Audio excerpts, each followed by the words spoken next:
Today's lecture is going to be about Congress. The most important thing I can tell you is, and this is going to apply to all elected officials, whatever position, and I tell you this because eventually you or somebody you know will run for elected office. So I want to say that a congressperson's primary responsibility is to the district and to the constituency. That is Constituency. Constituency.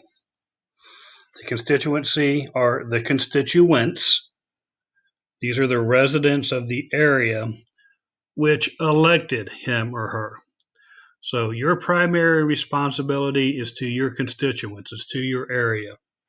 Notice I am not saying it is only to those who voted for you. You're not supposed to represent only those who voted for you. You're supposed to represent everybody.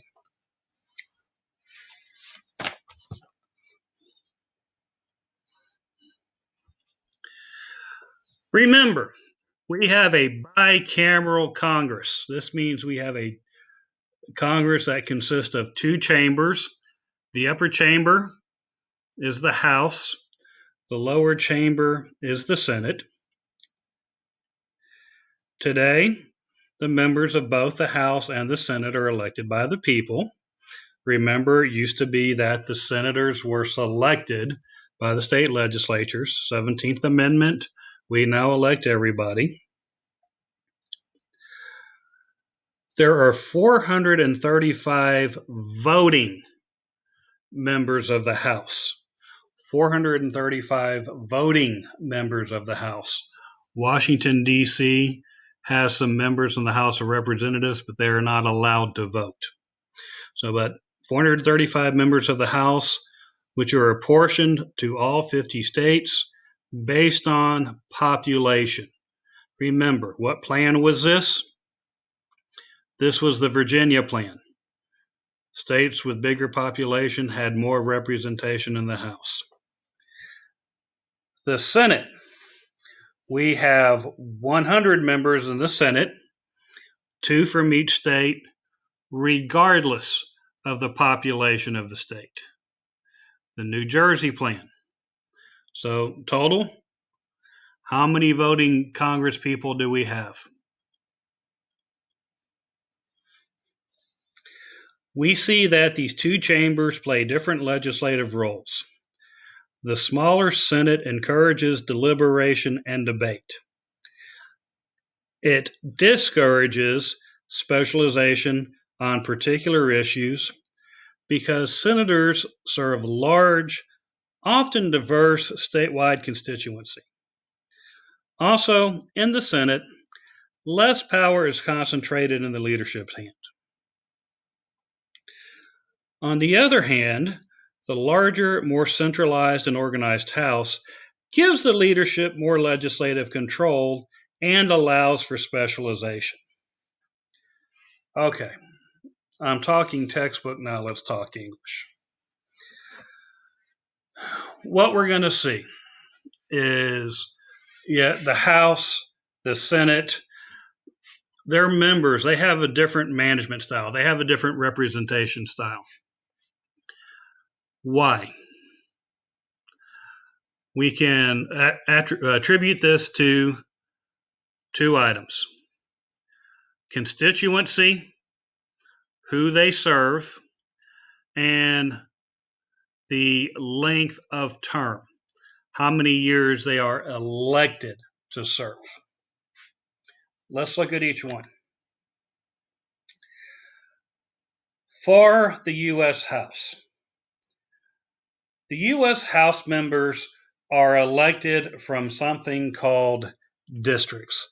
They represent districts back in their home state. These districts, I'm looking for something, guys. I'm trying to see. Okay, there we go. These districts are drawn every 10 years, and each district is based on population. It must have approximately the same number of people. And I'll discuss this more in depth in a few minutes. The districts, in most states, the state legislature is in charge of drawing the U.S. House districts. When they draw these districts, they're trying to make them very homogeneous. Homogeneous means the same. They want the same type of people to be in there, that they're going to think the same, they are going to have the same issues, the same concerns. Most importantly, they're going to vote the same way. So this way they can draw these districts to hopefully vote Republican or vote Democrat, whichever party controls the state legislature. But they want these districts to be homogenous. If you are a House member, if you represent a district that is homogenous, they share the same issues, they share the same concerns. Is it going to be a lot? In downtown Houston, well, in rural Texas, if you go up to North Texas, if you go out to West Texas, if you go to South Texas, are you going to be concerned about big business, telecommunications, banks, that kind of thing? No. Why not? There's not many out there. You can be concerned about oil and gas, maybe a little bit in North Texas, not so much West Texas, not so much South Texas. Or you can care about immigration, probably. You can care about healthcare, probably. Agriculture, probably. But let's say that your three main issues, your three main concerns are agriculture, healthcare, and immigration. If I represent your district, can I specialize in a handful of areas? Can I become very knowledgeable in a handful of areas? Yes, I can. I have the time and the resources. I don't have to learn a little about a lot. I can learn a lot about a little.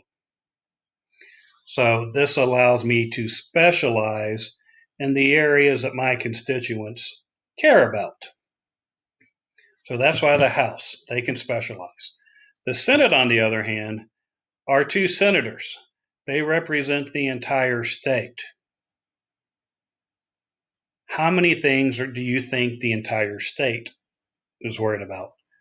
Immigration, healthcare, economic outlook, NASA, solar power or renewable energy, not necessarily solar, renewable energy, shipping, oil and gas, communications, pharmaceuticals. Then we have to worry about unemployment. We have to worry about things outside the United States, outside foreign policy, outside the U.S., so foreign policy. I mean, we're talking 20, 25, maybe even 30 things that our U.S. senators have to worry about. They have to know about because their constituency, the state of Texas, cares about those. Can they realistically specialize in 20 to 30 things? No, you can learn a lot about a little, or you can learn a little about a lot. But most of us can't learn a lot about a lot.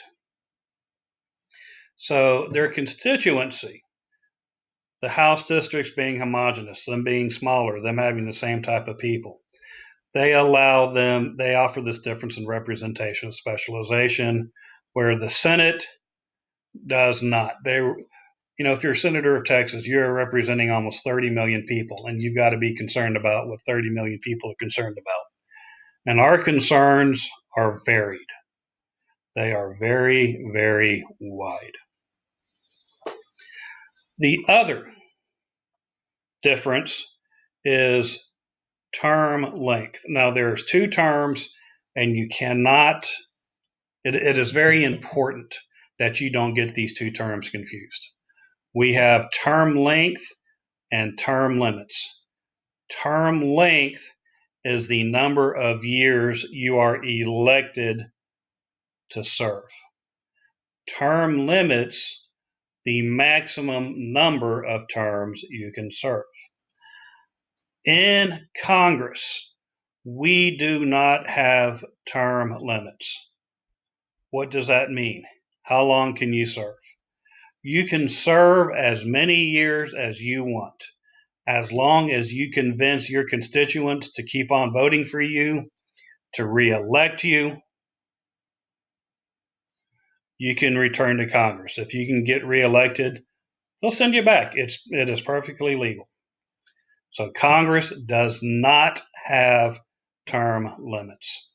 Now, let's look at term lengths. How long you serve. A House member, if you serve in the U.S. House, your term length is 2 years. In the Senate, your term length is 6 years. Why does this make a difference in this difference in representation? Why does this make a difference in how they represent us? I said a House member, you have 2 years to convince me to re-elect you, to vote for you again. You have 2 years to do something for me. Is that true? I mean, yes, your term is technically 2 years, but is that true? That really isn't true.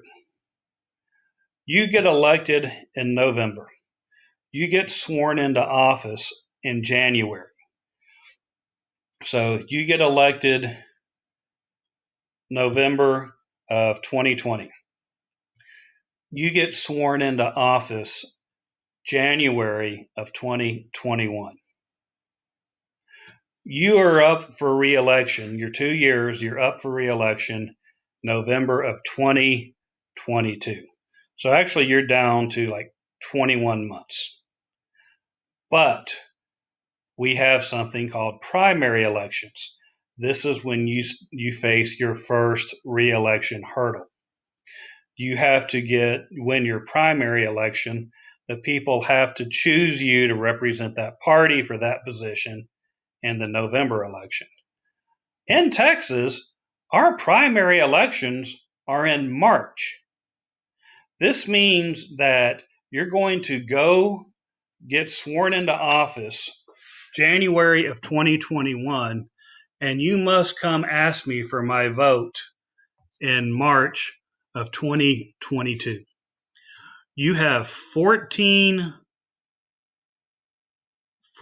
months to convince me I should vote for you. Is that a long time? No, it's not. So, do you have time to sit around and talking about things? Do you have time to debate? No, as a House member, in this 14-month period, you've got to get things done as soon as possible. It's rush, rush, rush. Now, the Senate, on the other hand, their term length is 6 years. They're designed for deliberation. They're designed for debate. They don't have to rush like the House does. So are they going to? No. So constituency, who we represent, and our term length is going to affect how we do our representation, how we treat our constituents.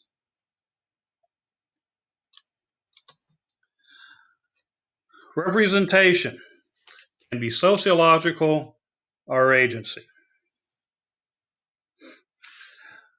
There are two circumstances under which one person may be trusted to speak or represent another.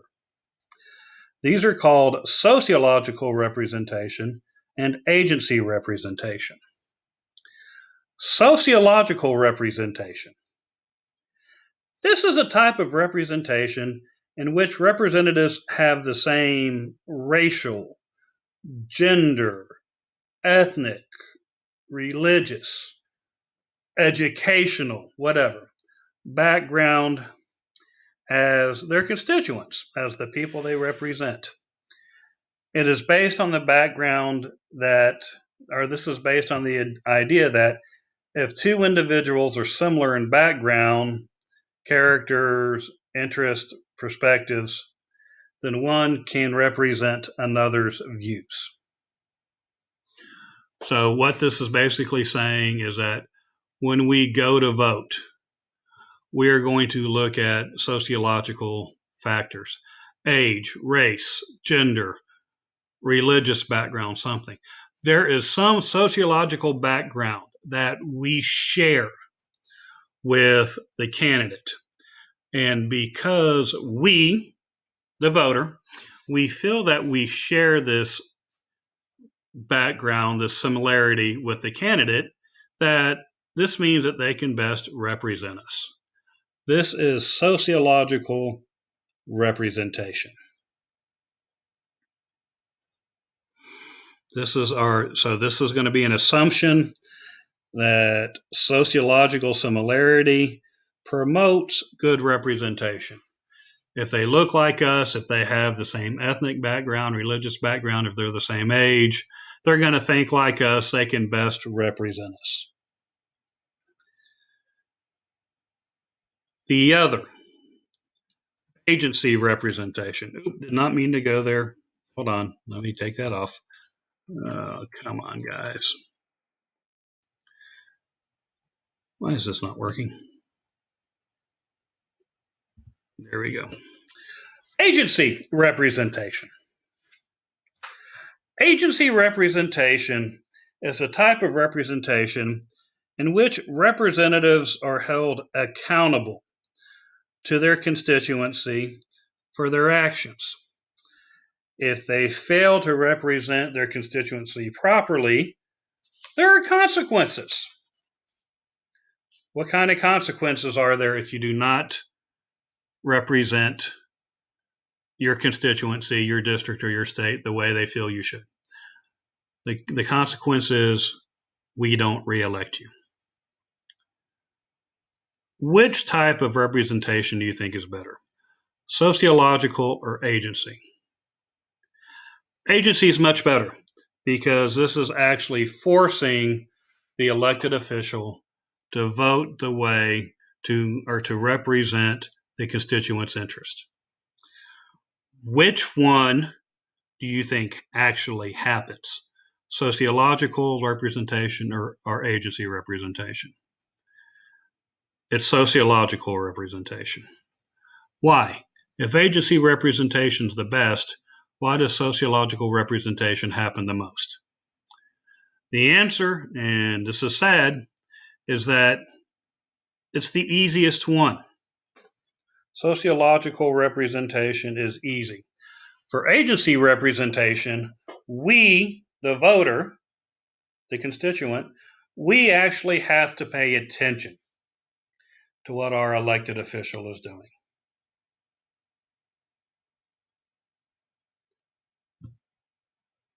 With agency, do we want to pay attention? I'm sorry. Do we want to pay attention? Do we want to expend the time, effort, and energy? No, we don't. Unfortunately, when it comes to politics, we're lazy. So instead, we go with a sociological representation. And, hey, if I am a Anglo female, an Anglo female can best represent me. If I'm an African American male, an African American male can best represent me. We go with the sociological representation because it is much easier.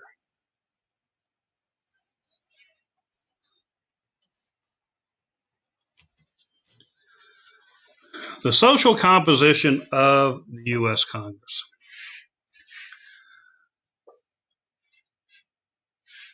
Does sociological representation occur all the time? No. Various reasons. In a perfect world,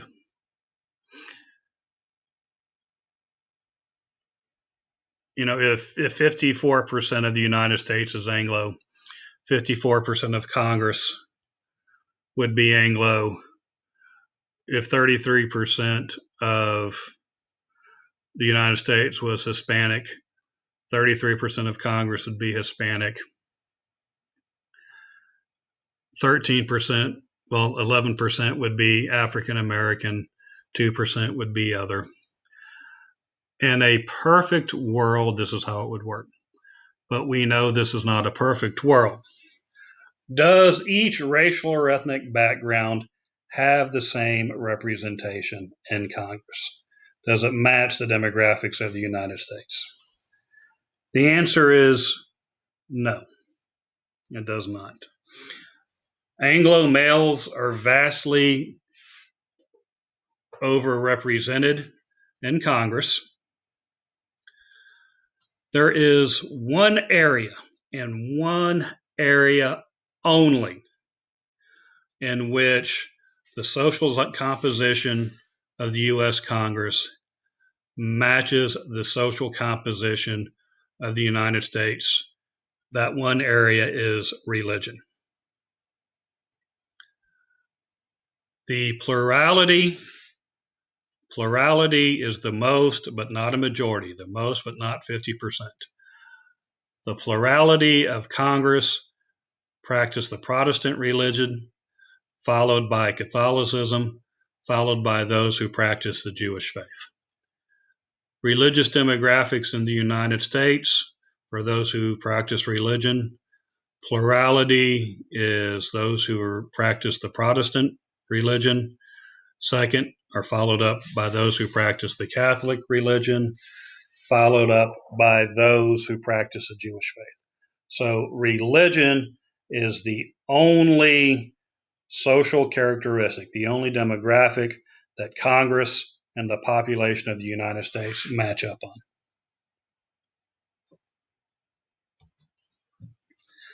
Representatives as agents. While Congress members do not share their constituents' sociological characteristics, they do work hard to be their clients' agents and serve their interest in the governmental process. This can be illustrated in the constant client/agent or client-agent communication. 1/3 of our House members' time is spent on client service or spent on client casework. They come, they talk to the district, they talk to people, see what you want. They hold rallies. They want to hear from you. If you have a problem that the government can help solve, it is expected that you can contact your House member. It is expected that you can contact your senator, and they will help get this problem resolved in your favor. We see that, especially at the House level, the district level, our representatives often vote along the district viewpoints. So we can, two things. Why do we vote? Why do they vote along the district viewpoints? Why do they want to help you resolve your problems? They want to get reelected. If they are doing what you want, they figure you're going to reelect them. Now, for casework, that makes sense. For voting along with your district interest, that makes sense. But this one, we have a problem. The problem is many constituents do not have strong views about every issue. This can be a problem for the constituent because if we don't have strong views, this leaves our elected official to vote or to act however they think is best. This gives them some freedom to act as they think is best.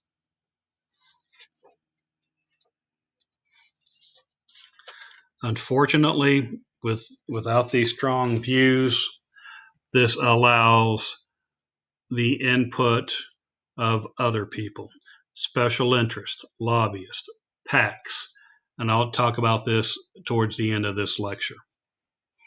But these lack of strong views allows our Congress people freedom to do what, if we thought about it, we would probably disagree with.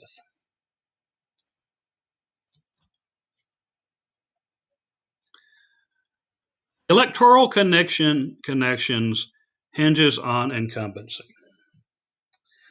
Incumbency. This is defined as the ability to hold a political office election after election. So you keep getting reelected. Incumbents provide constituents with services. You contact them with a problem, they help solve your problem, or they vote the way you want. They provide the service to ensure re-elections.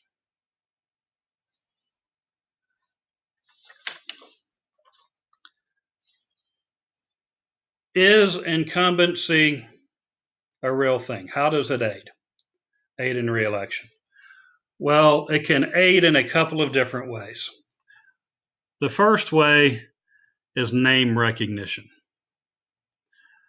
We may walk into a voting booth, and what are we required to know about the people running for office? What are we required to know? We're not really required to know anything. But name recognition. If we walk into a voting booth, if we're voting for Texas, the U.S. Senator from Texas, and we don't have any idea, and we're given 4 names, and we are told that one of them is the incumbent. There's this little letter on their I indicates that it's the incumbent. Or it's flat out, it spells out it's the incumbent. Well, we don't know anything about however many people are on the ballot. But we sit there as we're looking at this list trying to think of who we vote for. We see, well, Jane Doe is the incumbent. And you look around and you do a quick self-evaluation and you say, well, my life is actually pretty good. I've got a job, I'm making money, I can afford the things I want to afford. So Jane's got to be doing a pretty decent job. So I'm going to reelect Jane. I'm going to vote for Jane. I'm going to hope she gets reelected.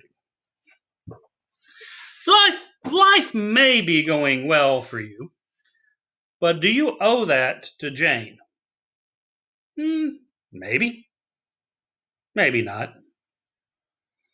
But if we don't know anything, we don't want to disrupt the status quo. We don't want to disrupt the normal things. So we're going to vote for the people that we believe are keeping us in this position. Name recognition. It's important. The second thing about being the incumbent, about being in office.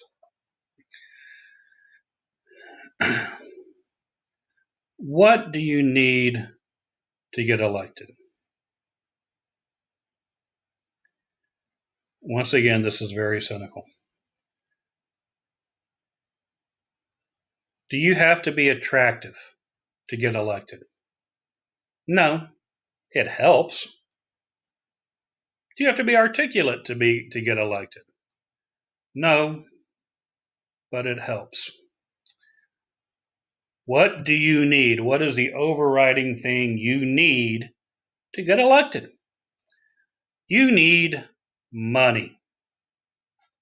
Money is the overriding thing you need to get elected. As the incumbent, you have been in office, you've helped pass laws that have benefited certain interest groups, certain lobbyists, certain special interests, maybe big business, pharmaceutical companies, oil and gas, whoever. So once you've been in office, these companies, they know you're going to work with them. They know you're going to support them and try and get legislation passed that benefits them. Man, they really want you in office for this reason. So what are these companies going to do to make sure you stay in office? They're going to donate money to various in various ways. It's going to be funneled back to you, the incumbent, to make sure you stayed in office. And think about this. You're a business owner, and you have a U.S. senator who has served 2 terms, so they've served 12 years, they're up for reelection. You can donate money, well, to both, but are you going to donate money to the incumbent, or are you going to donate money to the challenger? The correct answer there is actually both, but that's a different chapter lecture. We're going to give most of our money to the incumbent. Why? We have a 12-year relationship with this person. We know what we're getting for our money. We know how they act. We know what kind of legislation they pass. We know they will support us. So we are more than happy to give money to them. So money helps get you elected. Incumbency, name recognition, fundraising, getting money.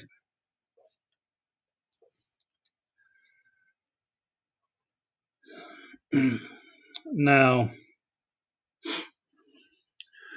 does incumbency work?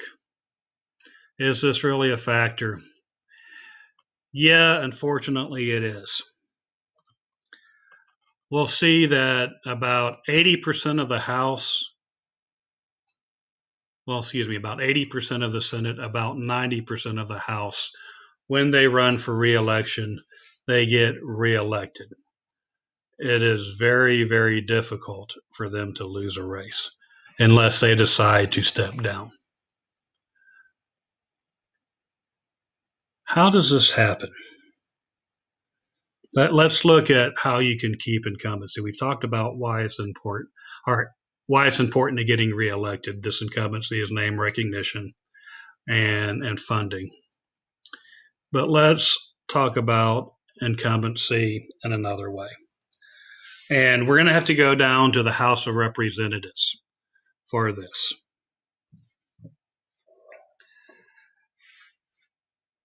There is a Supreme Court case called Reynolds versus Sims. Reynolds versus Sims can basically sum it up as the court said, one person, one vote.